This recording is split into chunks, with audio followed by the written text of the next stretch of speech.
L'Aquarius, bateau affrété par SOS Méditerranée, a recueilli ce 9 juin 629 personnes, dont 123 enfants mineurs isolés, 7 femmes enceintes qui étaient sur plusieurs navires de fortune au péril de leur vie. L'Italie a dit « nous ne pouvons plus accueillir tous ces migrants ». L'Espagne s'est déclarée prête à le faire.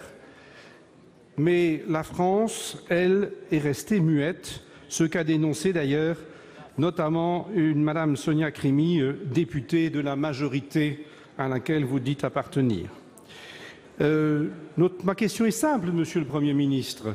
La France est-elle prête à respecter son devoir humanitaire, celui que le Président de la République avait décrié avec Madame Merkel le 23 juin 2017 ?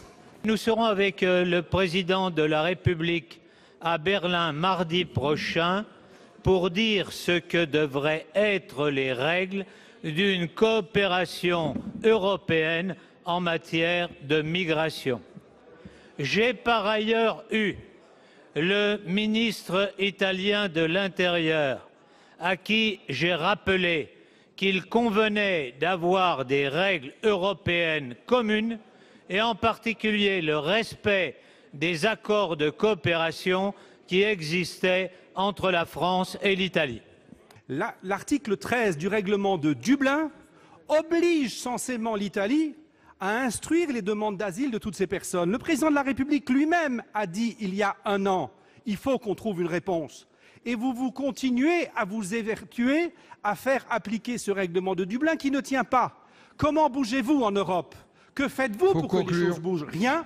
Nous en reparlerons la semaine prochaine sur votre loi asile-immigration qui, effectivement, n'a qu'un but, c'est de laisser les immigrants, les demandeurs d'asile à l'extérieur, au risque qu'ils se noient. Merci à l'Espagne, bravo à la France. Nous avons appris avec stupéfaction et colère que le rapport Islamist Médine allait se produire sur la scène du Bataclan en octobre prochain. Cet homme a naguère posé avec un t-shirt portant la mention djihad en lettres d'or sur fond noir. Que le rappeur diffuse sans jamais avoir été inquiété ces textes d'appel à la haine est déjà en soi problématique.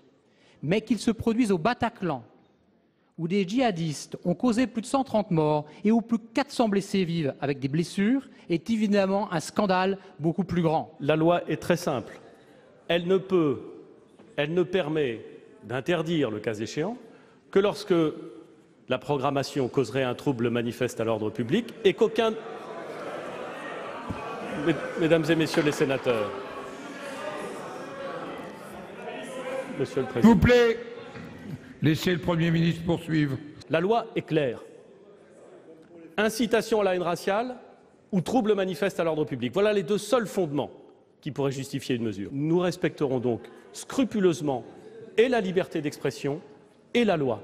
C'est la ligne du gouvernement. C'est la ligne du gouvernement. Et nous la tiendrons en étant aussi attachés au respect de la loi qu'à la mémoire de ceux qui ont trouvé la mort ou qui étaient présents ce soir-là.